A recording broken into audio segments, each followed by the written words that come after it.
Ju përshëndes të gjithëve të nderuar teleshikues, mirë se vini sot në MCN Informacion. Do të qëndrojmë në vijim së bashku, do të trajtojmë sot tema të ndryshme, sigurisht do të kemi edhe të ftuarit tanë në studio. Në këtë pjesë të parë të MCN Informacion do të flasim për një temë mjaft shqetësuese, në fakt që duket se kohët e fundit i ka shtuar ndjeshëm rastet. Bëhet fjalë për ankthin tek fëmijët dhe tek adoleshentët. Në fakt rasti më i fundit ishte i një 15 vjeçare e cila u hodh nga balkoni i shtëpisë, fatmirësisht i shpëtoi, pra nuk ndroi jetë, por që sipas babait të saj, këtë veprim ajo e ka bërë për shkak se shokët e shkollës e bullizonin duke i thënë e shëmtuar, dhe për të diskutuar, për të analizuar se pse ndodhe gjithë kjo situatë, si ti mbrojmë fëmijët dhe adoleshentët nga ankthi dhe depresioni. Me mua në studio janë dy psikologët, është Jonida Axhiu. Jonida, faleminderit që me mua në studio. Dhe Erisa Alie. Erisa, faleminderit. Kënaqësi. Faleminderit ju.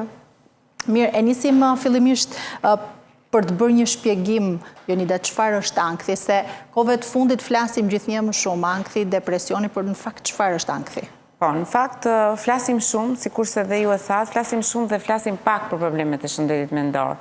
Jo vetëm tek fëmijët e adoleshentët, por për çdo moshë, për ne specialistët është shqetësuese fakti që ne nuk flasim për problemet e shëndetit mendor. Ne mundohemi t'i fshehim problemet e shëndetit mendor, mundohemi edhe tek të afërmit, duke u përpjekur gjithmonë patjetër për më të mirë, mundohemi t'ja largojmë vëmendjen nga një problem i evidentuar i shëndetit mendor, nga ankthi, nga depresioni, nga cili do qoftë problemi i shëndetit mendor, që do thotë që duke fshehur, duke mos folur, duke mos e pranuar problemin e shëndetit mendor, duke e mohuar, ajo që është pasojë më e zakonshme është që ky problem i shëndetit mendor do agravohet, do përkeqësohet dhe në përfat keq në shumicën ose në shumë raste fëmijët, adoleshentët, por jo vetëm, unë dua të theksoj tek çdo moshë, problemet e shëndetit mendor kanë një fund tragjik. Pikërisht për shkak të mos kuptuarit të kësaj situate dhe të mos marrit të mbështetjes së nevojshme për këtë situatë. Sigurisht që problemet e shëndetit mendor janë të ndryshme, ankthi ka disa simptoma të caktuara, ka një ndjesi parahatie, ka një ndjesi shqetësimi të shtuar tek individi, ndërsa nga ana tjetër depresioni, unë po i them me terma të thjesht, pa bërë diagnoza, sepse patjetër që diagnoza është profesionale, unë dua që të jemi sa më pranë të gjithëve për të kuptuar se çfarë ndodh me një person që ne duam ta ndihmojmë.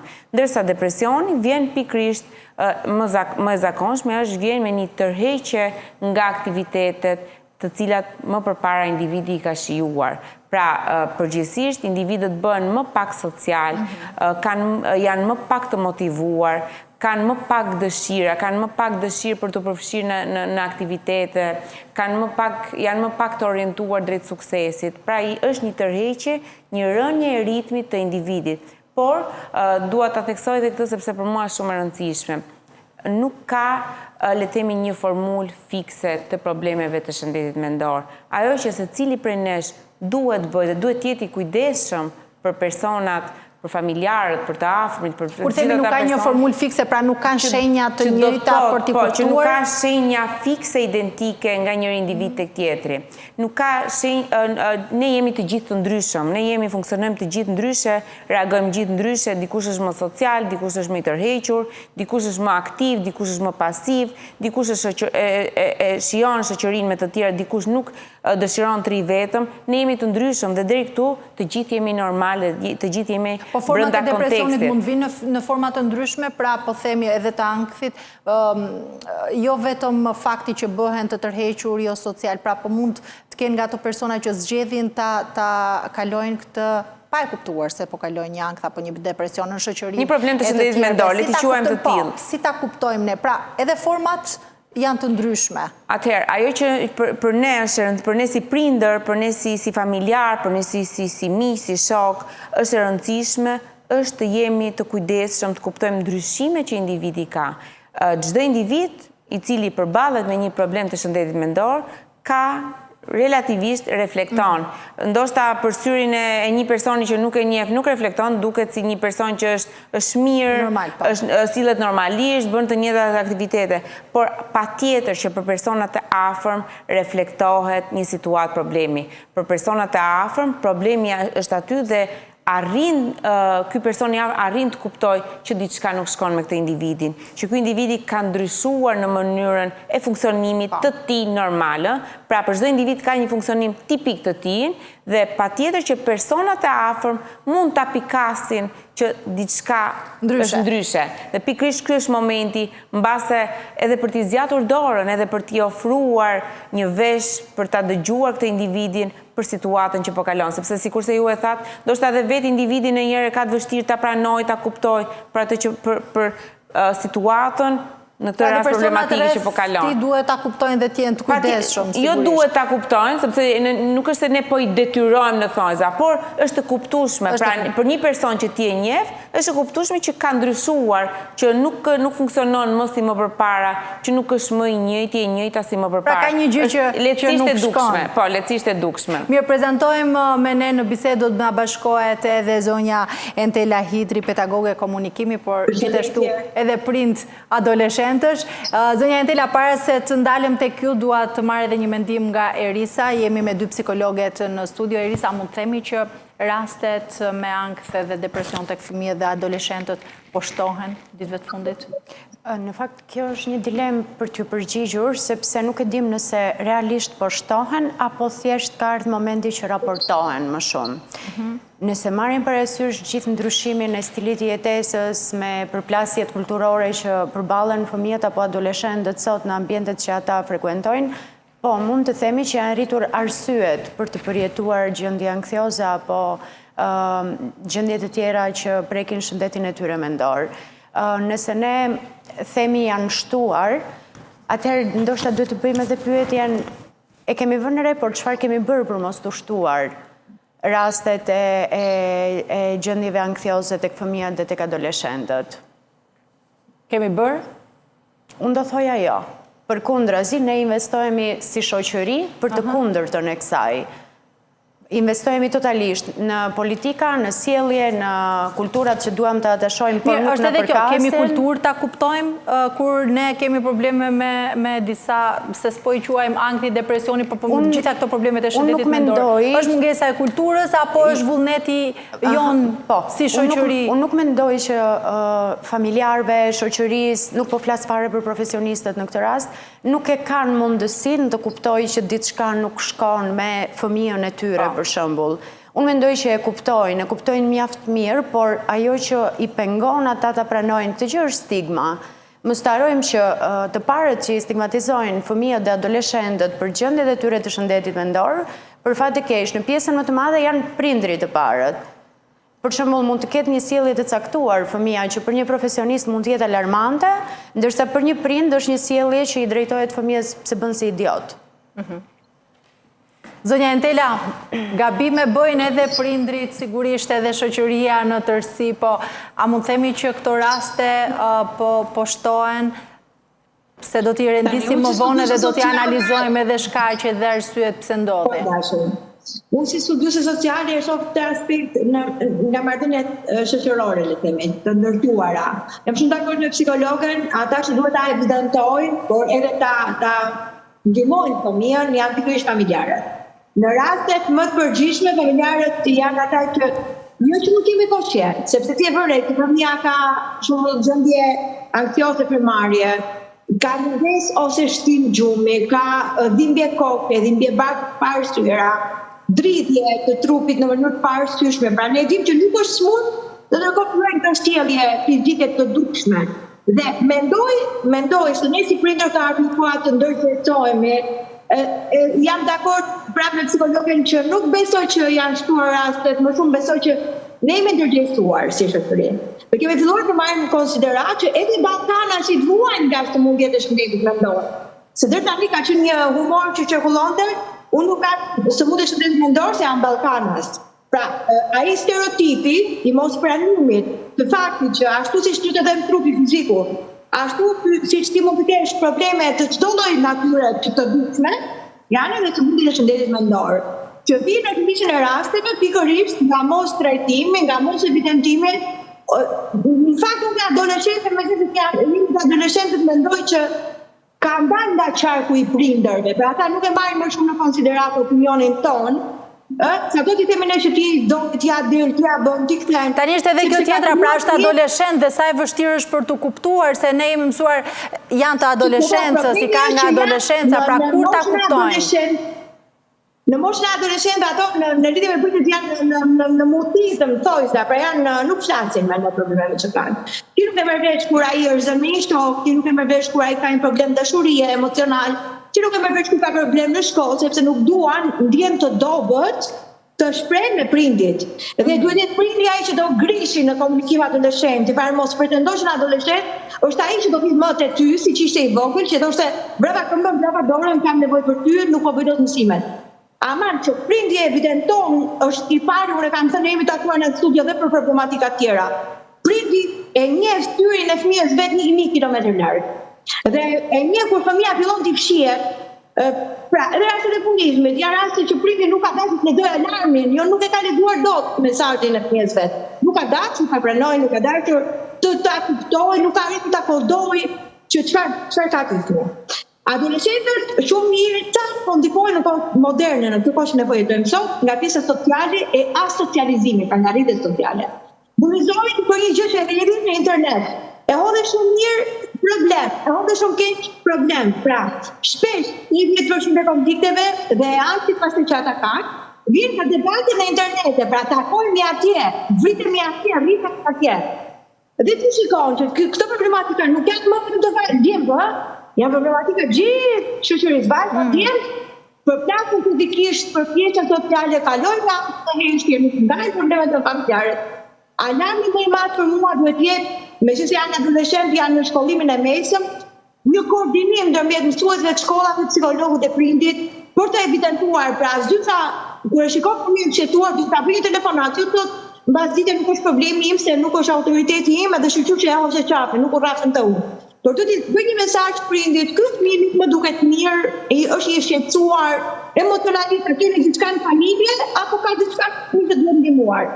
Sepse tash janë edhe këto probleme tani postmoderne që janë shtuar në temi, pra problemet e divorcit, konfliktet ndërmjet prindërve në familje, dhuna në familje, që janë ato që transmetohen në mënyrë të patyshme.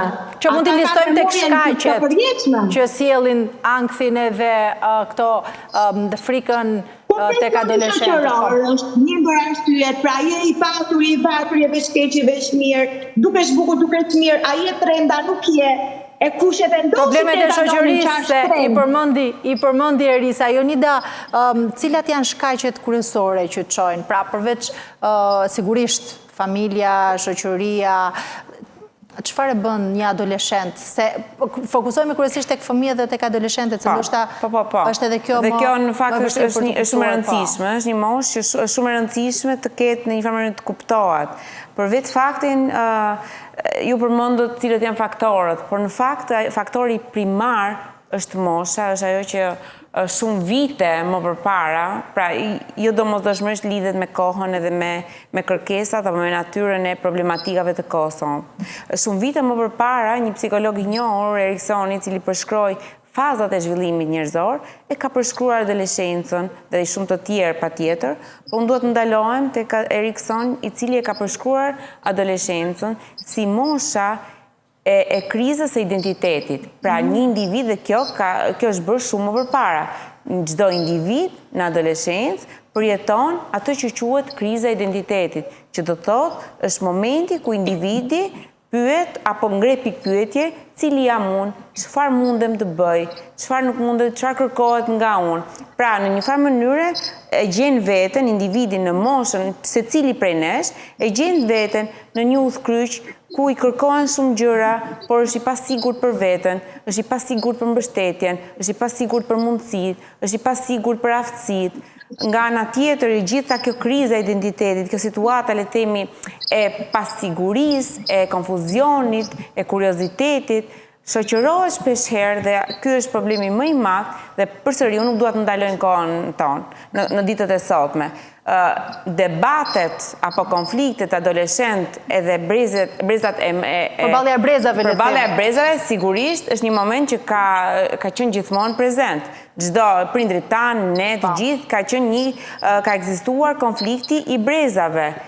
Brezi i ri me karakteristikat e kohës dhe brezi më të rriturve, i cili shpesh herë është skeptik, i cili shpesh herë është i frikësuar për ndryshime me të cilat ky brezi i ri përballet.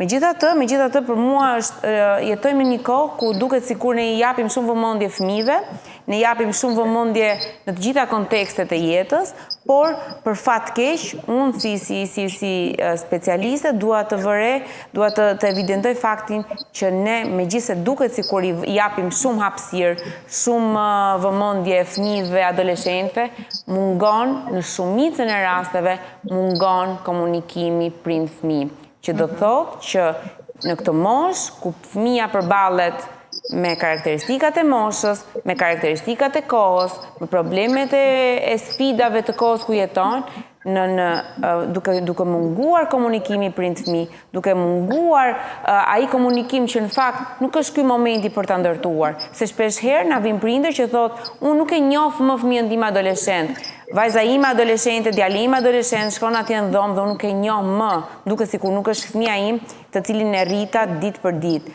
Dhe në fakt, kjo do të thotë që me këtë fëmijë në shumicën e rasteve, sepse sikur se tham nuk ka formula fikse, në shumicën e rasteve ky prind ka dështuar për të ndërtuar një urë komunikimi efektive me këtë fëmijë, e cila sigurisht ne nuk duhet presim kur fëmija ka probleme në adoleshencë, kur fëmija përballet me këtë krizën e identitetit dhe nuk e di as vetë çfarë po bën, nuk e di as vetë pse sillet ashtu, ne të fillojmë të ndërtojmë marrëdhënien dhe komunikimin, sepse jo pak herë prindi thonë se është i vogël, do rritet dhe do ja shpjegoj. Po kur është kjo dita kur prindi pret që të ulet e të t'ja shpjegoj, sigurisht që nuk ka një ditë.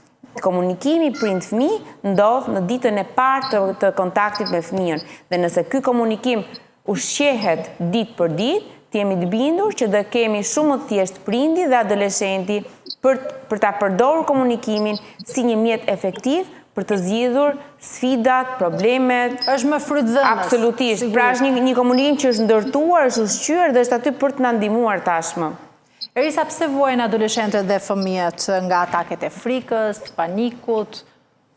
Atëherë, një faktor për të shtuar çfarë po diskutonte kolegja më përpara, është një faktor shumë i rëndësishëm në fakt që unë do doja ta prekja për të dhënë edhe një mesazh për ata që na dëgjojnë. Është shumë i rëndësishëm aspekti biologjik që e nxit apo e shkakton ankthin tek fëmijët. Më ka rastisur në punën time që një prind të ketë shërgullime të ankthit prej vitesh, dhe kur i kam sugjeruar që të jetë i vëmendshëm tek fëmijët e vet për të parë nëse ka sjellje të caktuara apo situata të caktuara që mund të jenë indicie për një gjendje ankthi, ka qenë totalisht refuzim, duke thënë që fëmija im nuk ka kaluar jetën që kam kaluar unë. Unë e kam gjendjen e ankthit nga jeta që kam kaluar.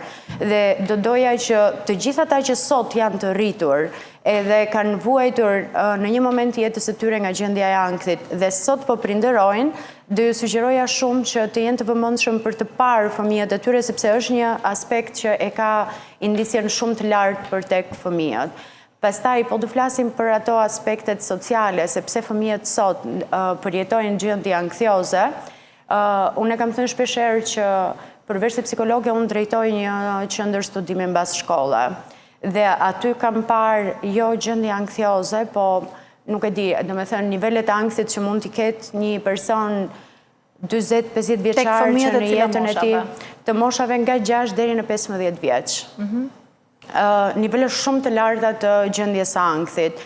Dhe kur këto nivele të ankthit vinë për shkak të një provimi, për shkak të një situate që mund të shkaktoj çdo fëmijë, një zënk me shokun. Një zënk me shokët, apo një detyre pa plotësuar në kohë, apo ndoshta dhe mos përqendrimi në mësim. Forma se si trajtohen për këto situata fëmijët realisht shkakton një gjendje ankthi të tmerrshme. Dhe kur e komunikojmë këtë gjë me prindrit, sepse normalisht është ura lidhse me mësuesin i cili drejton mësimin për fëmijën, thonë, po ne në kohën tonë na kanë rraur me vizore.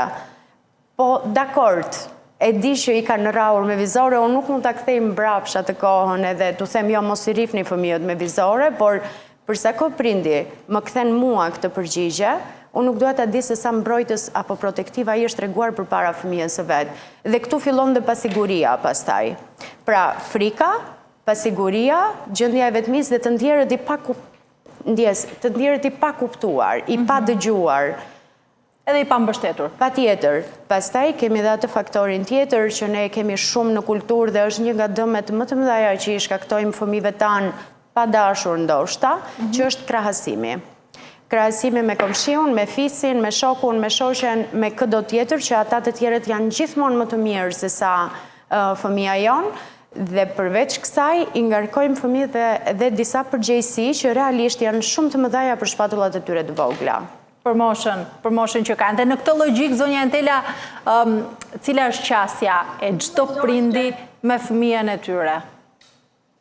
Cila duhet jetë në fakt? Një problem shumë i madh që nuk nis në fiks nga prindit, nis nga inflacioni i vlerave periudha që ne po jetojmë. Sigurisht që sfidat e brezave kanë ekzistuar dhe do ekzistojnë hershëm, por ka ardhur kohë të kuptojmë që sfidat e këtij brezi nuk i kemi kaluar kurrë më parë, se teknologjia është një element, inteligjenca artificiale që po e sfidon gjithë njerëzimin. Dhe kur po na sfidon ne që jemi të pjekur intelektualisht, të formuar profesionalisht, mendoj fëmijët tanë adoleshentë që janë fiks në gjetjen e identitetit. Pra, janë të rritur dhe fëmijë fosij, janë me një tonë të dy brezat dhe janë të pa pjekur mendërisht, por nga ana tjetër nuk janë më fëmijë as fizikisht as në efekt moshe.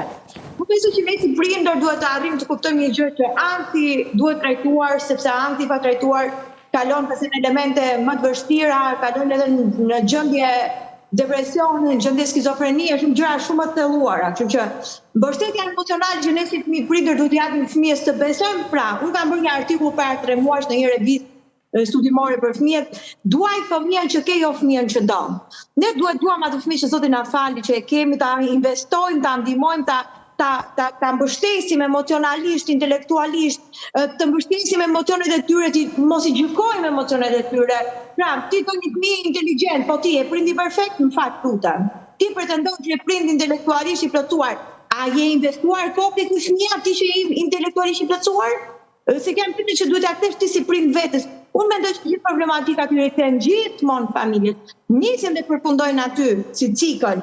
Nuk është e gjithë shoqëria në tërësi brenda ciklit, por nisin problemet aty dhe përfundojnë, mund të ndihmohet edhe të mbyllen po aty. Sepse është pikërisht pra prindi që e çon të ndihma profesionale fëmijën nëse është ai që se ndihmon dot vetë. Nga ana tjetër, do ta ndihmoj fëmijën të ketë një rutinë të shëndetshme, pra jo vetëm kurse shkolle, po kurse fizike që ata nuk kanë parqe rekreative, nuk kanë vend ku të luajnë. Atëherë ndihmoj ti të shkojnë në një aktivitet sportiv që fëmia ta shfryjë gjithë atë stresin që ka, të oksidohet, le të themi, të bioksigenohet truri, trupi, muskujt e çdo gjë tjetër. Nga ana tjetër, pastaj duhet t'i ushtroj më pak presion. Pra ti ushtroj më shumë rëndi procesit të notës. Nëse fëmia im kupton procesin e ka kuptuar si funksionon jeta, jo patjetër unë dua fëmijët më marrë 10, po unë dua me patjetër që fëmijët më shkojnë në shkollë qetë dhe me dëshirë. Domethënë nuk e kam rëndin patjetër te nota dhe ja shpjegoj gjithmonë tre fëmijëve të mi. Për mua nuk është indicion nota se sa vlen ti. Për mua tregon se sa vlen ti është sa ke përfituar ti nga kaq vite jetë që ti ke, dhe si mund të ndihmoj unë si prind që ti ta kuptosh. Dhe është shumë e rëndësishme të bëjmë biseda të hapura me fëmin. Qoftë për gjendjen emocionale, neve kemi turp ta pyesim fëmin, a ke emocione, a ke ndjesi, a pëlqen dikë. Në vend që ta njohim se pëlqen fëmia jonë, ta ndihmojmë të kuptoj veten, ku gjendet ai, kurin ai të tjetër, kurin tjetrit ai, ne gjykojmë fëmijën për emocionet që kanë. Dhe shqyrë që kanë emocione për një tjetër, se tregon mirë funksionim intelektual të këtij fëmie. Dhe nga ana tjetër, thash, nëse ne nuk i ndihmojmë dot, duhet patjetër të kuptojnë që profesionistët për ta ndihmuar edhe fëmijët tanë janë aty. Dhe është si ai prindi që shikon që fëmia nuk shkuan dot dhe nuk e çon te okulisti, që është goxha e dukshme. Ama një histori të dukshme janë dhe problemet e shëndetit mendor, të ankthit, të depresionit, të stresit të tepruar, sepse janë gjëra që u akumuluan pasi ti nuk i menaxhon dot më. Dhe kontrolli mbi këto problematika pastaj shumë i ngadalë si proces. E rëndësishme është që t'i quajnë problematika, se shumë prindër nuk i quajnë pikë së pari problematika e jo më tej t'i drejtohen specialistit. Erisa kishte një ndërhyrje. Prindrit janë shumë të informuar se telefona në dorë kemi gjithë. Dhe përderisa janë shumë të informuar, fakti që ta e pranojnë ta çojnë një çantë. Po pse ndodh ky mos komunikimi? Apo ta çojnë te profesionisti, ky është problemi.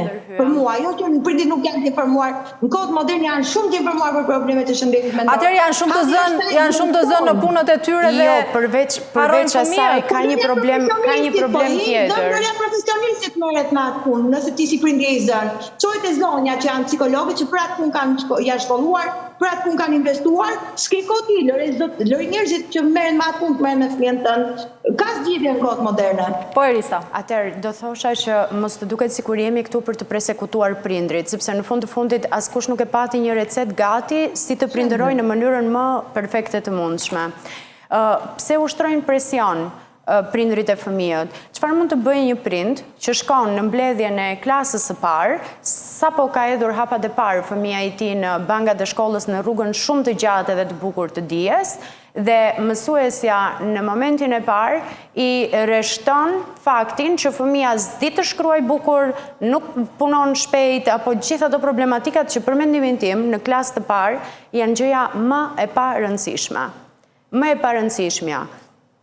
Dhe një prind që mendon se ka investuar te fëmia e tij, ka investuar si thua ta çojë në parashkollorin më të mirë për të pasur, si thua atë përgatitjen më të mirë për klasën e parë, të gjitha me radhë, si duhet të reagojë një prind në një moment të tillë? A është gjëja kryesore për ne që në klasë të parë fëmia të qëndrojë 45 minuta ulur pa lëvizur në asnjë moment, pa buzëqeshur as me shokun, të shkruajë në mënyrë perfekte, të lexojë në mënyrë perfekte? A janë këto gjërat kryesore, apo në mbledhjen e parë ne plasim për të treguar fëmijëve dhe prindërve që qëllimi kryesor që na lidh të tre aktorët në këtë marrëdhënie është që ky rrugëtim të jetë i bukur dhe të përpiqemi ta bëjmë sa më të lehtë për fëmijët, por automatikisht në atë moment ti e vë prindin me shpatulla mbas murit dhe mund të them që jo vetëm fëmia, por edhe prindi në këtë rast mund të kalojë në një gjendje ankthioze që çfarë po ndodh kaq gjë e rëndë me fëmijën tim dhe pse dështova unë si prind. Në fakt nuk kanë dështuar. Absolutisht nuk kanë dështuar. Fëmia e tyre thjesht është fëmijë. Flasim se të gjithë e dim se si funksionon shkolla, si funksionon marrëdhënia në shoqëri, njëri më pak, njëri më shumë, po ka shumë prindër që ndjen, jo para këtij persekutimi që ti Erisa the, po thotë që unë po punoj, po lodhem, po i plotësoj gjitha kushtet, pse fëmia im nuk mëson. Pra, kjo është një aspekt tjetër pastaj. Që ndikon në atë presionin që prindri bën fëmijës dhe harron pjesën emocionale dhe psikologjike. E hasim edhe këtë, sepse jo të gjithë fëmijët e kanë kognicionin e tyre të zhvilluar një lloj, e para, e dyta, jo të gjithë fëmijët kanë të njëjtën dëshirë për të studiuar, ashtu si kundër ka dhe fëmijë që e kanë të vështirë të përqendrohen në shkolla po në aktivitetet e tyre. Dhe prindrit nuk marrin në konsiderat asnjë nga këto problematika, të paktën mua kështu më ka ndodhur. Më është dashur mua punë shumë e madhe për t'i treguar prindit që deri këtu është fëmia, deri këtu është, mos kërko më shumë se sa kaq, por deri këtu ku shkon, të shkojnë në mënyrën më të mirë të mundshme, mbi të gjitha i shëndetshëm emocionalisht. Unë mendoj që është gjëja më normale, sepse edhe në klasën time të paktën s'kemi qenë gjithë në zonës të 10 absolute. Sigurisht, dhe nuk është gjithçka të jesh patjetër me 10 absolute, po kur Jonida ka fëmijë edhe të mbyllur, pra që nuk i shfaqin problemet e tyre, fëmijë, adoleshentët ndoshta bëhen akoma më të mbyllur në vetvete. Çfarë mënyre ose cila është ajo mënyra që prindi duhet përdor në këtë komunikimin që ne po e theksojmë shumë sot, prind fëmijë, për ta kuptuar se çfarë po ndodh me fëmijën e tyre? Patjetër që sado që një individ jetë i mbyllur, i tërhequr, sepse gjithë njerëzit janë një lloj të tërhequr drejt aktiviteteve apo drejt marrëdhënieve sociale, dikush është më shumë, dikush është më pak. Megjithatë, përgjithsisht çdo individ ka atë natyrën e vet të krijimit dhe të ruajtjes së marrëdhënieve. Qenia njerëzore është një qenie sociale dhe qenia njerëzore ka nevojë të komunikojë, të ndaj emocionet, të ndaj ndjenja, të ndaj frikrat, të flas me të tjerët. Sigurisht, dikush më pak, dikush më shumë, dikush ka nevojë që këtë gjë ta bëjë me individ të cilët i ka tashmë shumë të njohur dhe shumë pranë, dikush tjetër e bën me këdo, pra ne ndryshojmë. Megjithatë, patjetër që të gjithë ne jemi qenie sociale dhe ne kemi nevojë të kemi ura komunikimi, të kemi komunikim social dhe të ndajmë atë që ne po përjetojmë. Sigurisht që me fëmijë të tillë është më e vështirë, sepse mbase kërkon një ndërhyrje më fine për ta nxjerrë nga kjo bota e mbyllur që ai krijon, por në më të shumtën e rasteve kjo botë e mbyllur krijohet ditë pas dite. Pra fëmia nuk lind me atë koracën, fëmia mësohet edhe ndërton ditë për ditë këtë koracën, e ngre ditë për ditë me nga një tull të murin, derisa vjen një moment që ai jeton në një kapsulë dhe nuk komunikon me asnjëri. Kështu që prandaj unë më përpara theksova se sa e rëndësishme është komunikimi dhe ndërtimi i marrëdhënies ditë për ditë. Pikërisht për të shmangur këto situata, për të shmangur momentin ku prindi gjendet i pafuqishëm, i pa aftë për të bërë diçka për fëmijën. Në momentin kur ka ardhur probleme. Dhe sigurisht, edhe në këtë momentin, e tha dhe kolegja, edhe në këtë momentin është shumë e rëndësishme që të kuptojmë që ndoshta është momenti për të kërkuar ndihmën e një profesionisti. Nuk ka asnjë turp të përjetosh probleme, askush nuk i zgjedh problemet.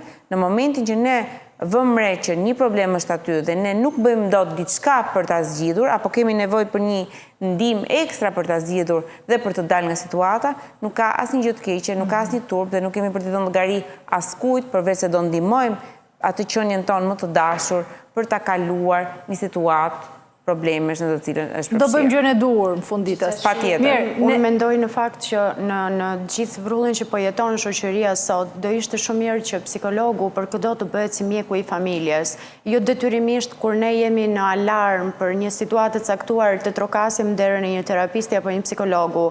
Në takime periodike për të vëzhguar dhe për të monitoruar gjendjen e fëmijëve do ishte zgjedhja perfekte, do mendoj unë. Mirë, ne do shkojmë një hapësirë shumë shkurtër publicitare dhe do të rikthehemi sërish në studio për të vijuar bisedën.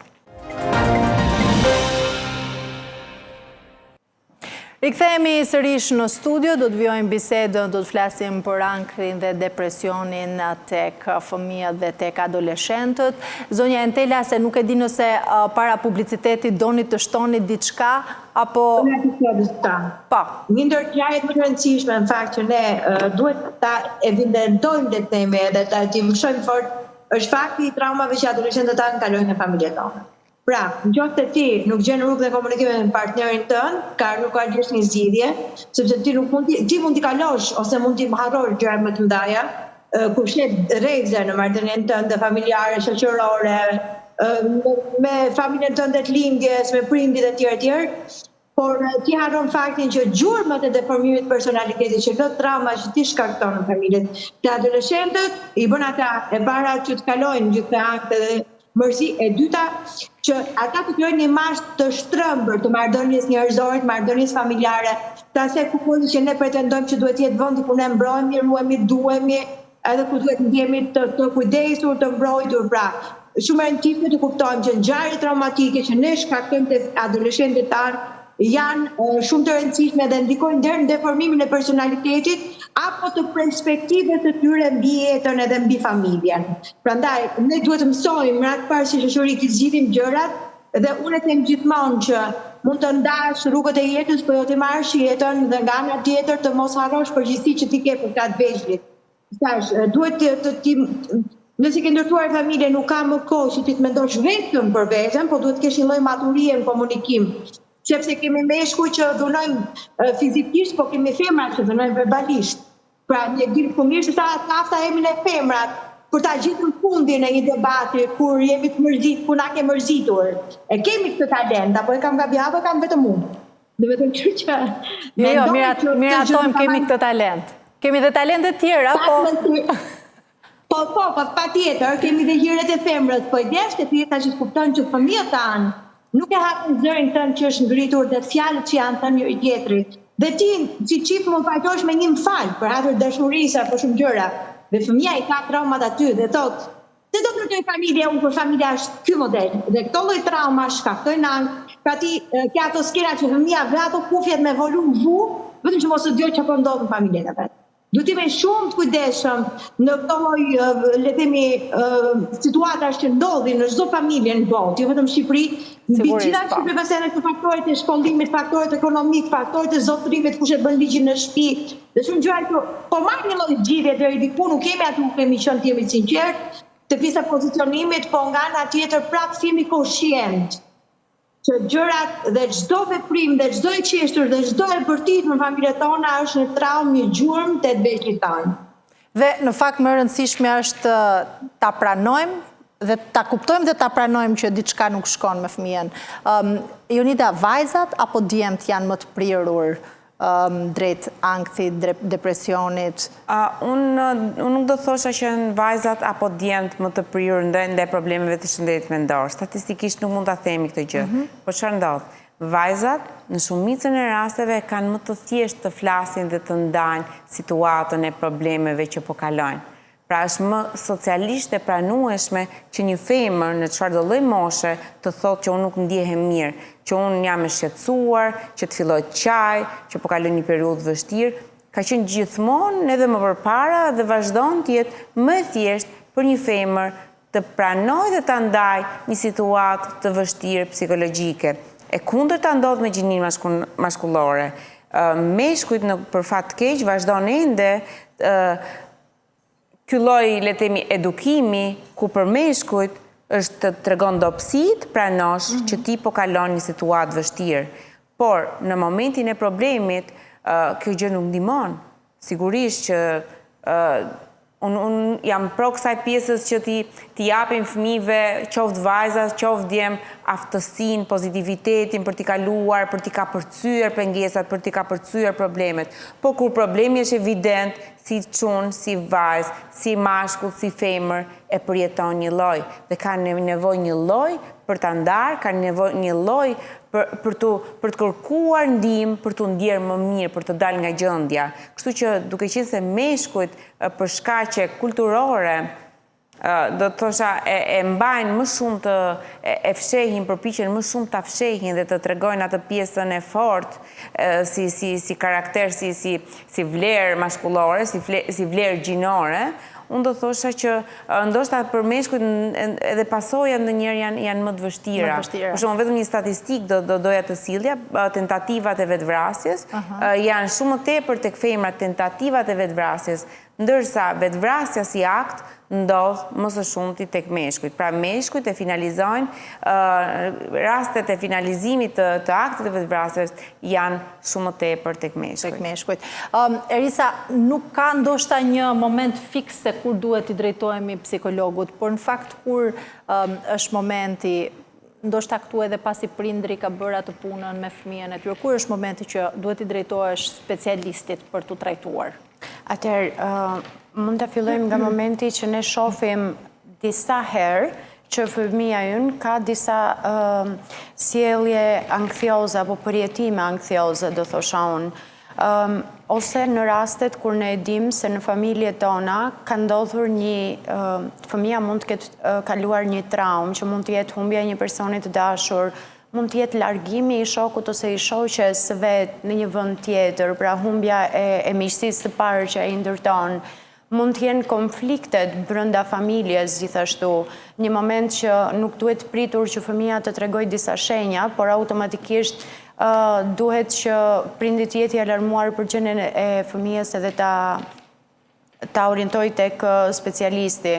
Momentet kur fëmijët fillojnë të tërhiqen nga aktivitetet sociale dhe të zgjedhin të kalojnë më shumë kohë vetëm ose me pajisje teknologjike.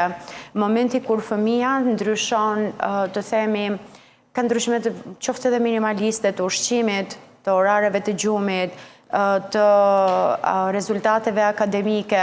Këto janë disa gjëra që unë mendoj edhe kaq thjesht sa unë i përmenda, mendoj që çdo prind mund të arrit i kuptoj tek fëmija i tij për të drejtuar tek një profesionist, pavarësisht se unë personalisht vazhdoj të më shoh faktit që nëse një fëmijë shkon pas një lloj përjetimi, pas një lloj traume, as një lloj ekspozimi, një fëmijë nga mosha 6 vjeç, për mendimin tim duhet të frekuentoj vazhdimisht terapistin apo psikologun për të qenë, si të thuash, në kontakt edhe për të thyer stigmën njerë, se kur vjen adoleshent pastaj e kanë më të vështirë që ata të trokasin në derën e një profesionisti, nëse e fillojnë kaq herë të shumë e lehtë për ta.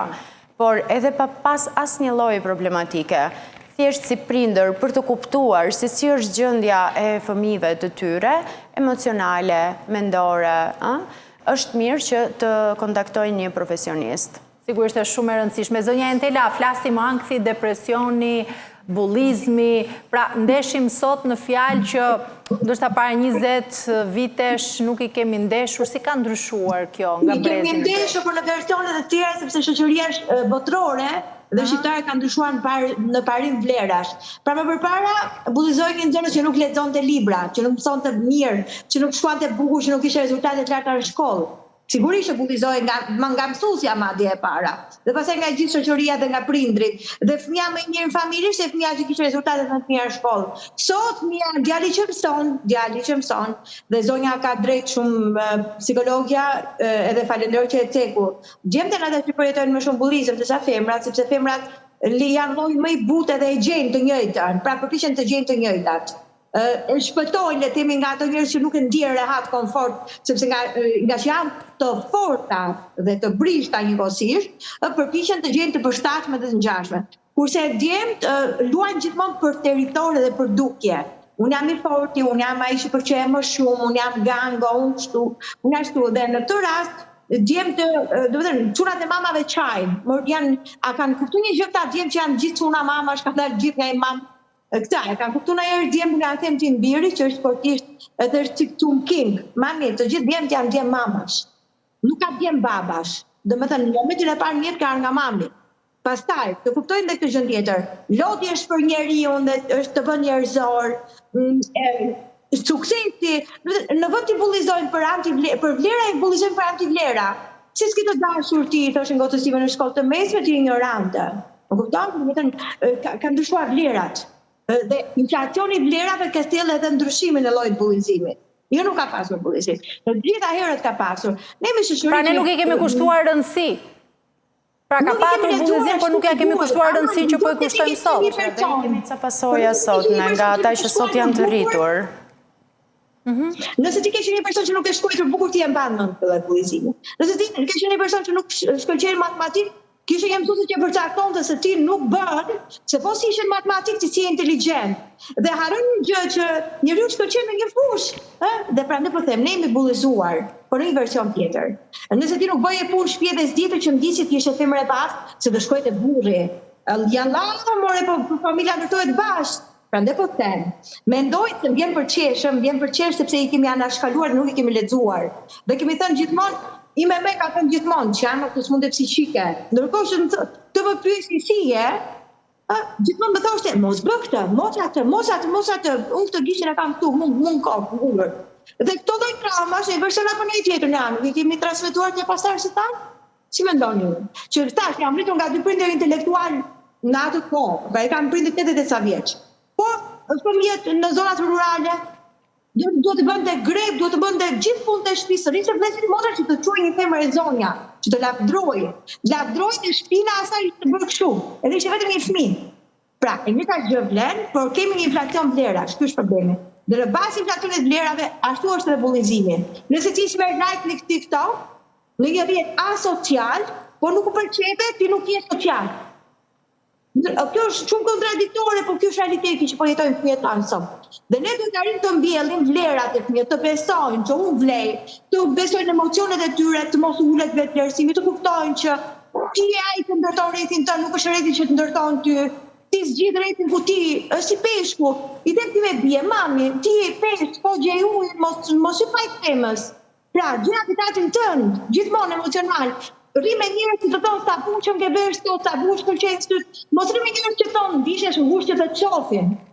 Pra janë një infracion vlerash dhe bullizimi dhe gjithë siklet asocial, i vendos që aty post në një sfidë. A jam too much, a jam enough gjithkohën. Dhe ndërkohë që për ne si prindër janë vërtet të shkëlqyeshëm, bekim, jashtëzakonshëm. Nuk e kërkojnë të ne afirmimin adoleshentët, e kërkojnë të njëri tjetër. Nuk duan të rrinte ne, ata duan të rrinte shoqëria, po të cila shoqëri? Kjo është ideja. E qartë. Dua ndalim pak të ky prindërimi, se zonja Entela tha e kam këtu këtë gishtin. Në fakt, prindërimi me atë modelin e sert që na kanë rritur, na kanë edukuar, duke krahasuar me sot, Jonida, që ndoshta fëmijët janë bërë pak më të brisht, i përjetën gjërat pak më shumë. Ne kemi qenë pak më të fort pikërisht nga ky prindërimi. Unë do doja të theksoja shumë që baza e prindërimit është modeli. Pra, ajo që ne duam që fëmia të përcjell, të reflektoj, duhet së pari ta përcjellim dhe ta reflektojmë ne. Nuk mund të ftosh një fëmijë, nuk mund të nxisësh të detyrosh një fëmijë të bëjë aktivitet fizik kur ti kap divanin për orë të tëra dhe nuk lëviz. Nëse ti do që ti përcjellesh një vlerë apo diçka që ti e mendon të rëndësishme, i pari duhet jesh ti që mos ta diskutosh dhe i pari duhet jesh ti që ta reflektosh si prind. Dhe këtu kam parasysh edhe sjellje që ndoshta kanë të bëjnë me menaxhimin psikologjik të situatave. Një prind që për problemin më të thjeshtë mbulon kokën me organ, çam gjeti mua o bobo, dhe për situatën më të thjeshtë fut stres aty në familje, o bobo çfarë na gjeti, domethënë ky patjetër ky prind do pres që fëmia ta marrë këtë model edhe të bëjë të reflektojë të njëjtën sjellje. Paktën në shumicën e rasteve kështu ndodh, që fëmia imiton prindin, që fëmia do përshtas ato modele sjellore, ato probleme të menaxhimit të problemit, ato mënyra të sjelljes me të tjerët që do shikojnë familje tek dy prindrit e tij. Pra nëse prindi nxit atë mënyrën e menaxhimit efektiv të situatës, të problemit, ndodhi kjo gjë, po është gabim, po çfarë të bëjmë për ta zgjidhur, çfarë të bëjmë për të ecur përpara, çfarë të bëjmë për ta kaluar, sigurisht që ky prind ka shumë më tepër gjast të rrisë edhe të mbështesë fëmijë që janë psikologjikisht të fort për të menaxhuar. Se jeta është plot, secili prej nesh e ka jetën plot të mbushur me sfida, me probleme, me pengesa, dhe e rëndësishme është që secili prej nesh të ketë në një farë besimin në vetvete që të paktën do përpiqem të bëjmë më të mirën time. Ti menaxhoj për t'ja transmetuar fëmijës. Patjetër, dhe prindi duhet ta reflektojë këtë lloj energjie, këtë lloj dëshire, këtë lloj iniciative për ta pritur më pas edhe tek fëmia. Një prind që ankohet gjithkohën, një prind që nuk bie rehat me asnjë gjë, një prind që i shan të gjithë, një prind që shan kudo, që shfaq agresivitet kudo, sigurisht që nuk do ketë një fëmijë ndryshe nga ky model. Do ketë të njëjtin model fëmije. Dhe përsa i përket se si duhet sillemi me fëmijën, patjetër që dhe prindërimi ka momente. Sigurisht, mua më ka pëlqyer shumë paracakosh, po lexoja një psikolog të famshëm, edhe thoshte që ka momente ku fëmijës do t'i thuash stop, I am the boss. Ti do t'i thuash fëmijës stop këtu se këtu vendos unë. Në një moment tjetër, më vonë, do flasim, por tani do bësh kështu, se kështu është më e mira. Sepse jemi shpesh herë në kohët ku jetojmë, përballemi me këtë formën e butë të prindërimit, ke qenë mami të bëv babi, edhe shkon një situatë dhe me shumë fëmijë, apo me disa fëmijë kjo gjëja nuk funksionon. Të ke qenë mami zogu babit edhe pra me të mirë, dhe çfarë na raportojnë këta prindër, që s'ka shanse që ta mbushësh mendjen, që s'ka shanse që fëmia të bindet dhe fëmia vjen në momentin aty ku di ti se do bëj në fund, do bëj atë siç dua unë. Pra, sigurisht që komunikimi dhe ti flasësh, ti shpjegosh, ti gjesh arsye është shumë e rëndësishme, por jo të gjithë kemi mundësi ta bëjmë këtë në çdo moment. Jeta është e vrullshme dhe unë mendoj që pak prindër kanë mundësinë që çdo moment që fëmia ka një pyetje dhe çdo moment që fëmia ka një kundërshtim, të ulen, hajde të keqen ta shpjegoj, po kështu po ashtu. Kjo nuk është e mundur në jetën e përditshme. Por, patjetër që fëmia dhe prindërimi i suksesshëm është atëherë kur fëmia bën atë që i thot autoritetin, këtë rast prindi, por prindi ka detyrimin me patjetër të gjej, kjo është detyrimi i prindit, të gjej kohën për të arsyetuar, për të shpjeguar të zgjidhje që ndoshta nuk përputhet me dëshirat e fëmijës. Jo gjithmonë. Nuk mund të presim që gjithçka që ne kërkojmë nga fëmia të duartrokitet dhe të mirëpritet nga fëmia. Ka një kaca gjëra që prindi duhet i vendos pa miratimin e fëmijës, sepse kjo është më e mira. Detyra bazë e prindërimit është të bësh më të mirën për fëmijën, jo të bësh i mirë me fëmijën edhe lë pas atë që është më e Ka dhe mira. detyra në funditës Absolutisht. prindërimi, kështu që një ndërto është edhe ti thuash stop jo. Absolutisht. Erisa, një mesazh se jemi duke shkuar edhe drejt minutave të fundit, ndoshta për prindrit, për ndryshimin e kësaj stigmës që edhe ti e përmende shumë edhe vure theksin shumë edhe të kulturës që të gjithë kemi nevojë për një psikolog në një moment apo për një tjetër apo edhe për këtë rutinën e përditshme. Gjëja e parë që do doja të dëgjonin shumë mirë prindrit nga unë, do ishte që nëse fëmia ka sjellje të caktuara, mendime të caktuara apo gjendje të caktuara, ku prindit i shkon në mendje apo i thonë se duhet të takojë një profesionist, të kuptojë që fëmia e tij nuk është i çmendur. Fëmia e tij thjesht po kalon një gjendje apo një situatë jo të mirë, e cila sa më shpejt të kapet dhe të ndërhyet në të, aq më minimale i ka pasojat. Ky është mesazhi që doja unë t'u jepja të gjithë prindërve. Dhe tjetra, ti duan fëmijët e tyre dhe ti dëgjojnë fëmijët e tyre, se shpesh dëgjojmë prindër që thonë, unë për fëmijët e mi jap jetën. Nuk ka nevojë të japësh jetën për fëmijët, ka nevojë vetëm ta mirëkuptosh dhe t'ja bësh jetën pak më të bukur. Ti je aty kur ka nevojë për komunikim, do thoshte zonja Entela, jam e sigurt për këtë. Një mesazh të fundit. Më fundit. rëndësishmja, jo t'japi unë përdoj një shpreh me fëmijët, jo vdes për ty, po unë jetoj për ty. Pra frymoj për ekzistencën e fëmijëve, ajo duhet të nxisim vërtet dhe sa herë që vllazemi sikur të katra bastar, i themi 6 herë, dëgjojeni, nuk besoj që do ishte mjaftueshëm. Dëgjojeni pa i gjykuar, pa shkaktuar presion të mendimit tyre dhe më rëndësishme krijoni le të themi ambient mbështetës që ata të fillojnë të shprehen, mos i krahasoni dhe them gjithmonë, duaj fëmin që ke, jo fëmin që ti ke projektuar në kokën tënde, sepse as ti nuk e prindi që ai do donte vërtet në projekcionet e vet që të kishte. E qartë. Zonja Entela, faleminderit që ishe në këtë komunikim të drejtë për drejtë me ne. Unida, faleminderit, ishte kënaqësi. Erisa, faleminderit. Faleminderit. Shkojmë në publicitet, rikthehemi pas pak.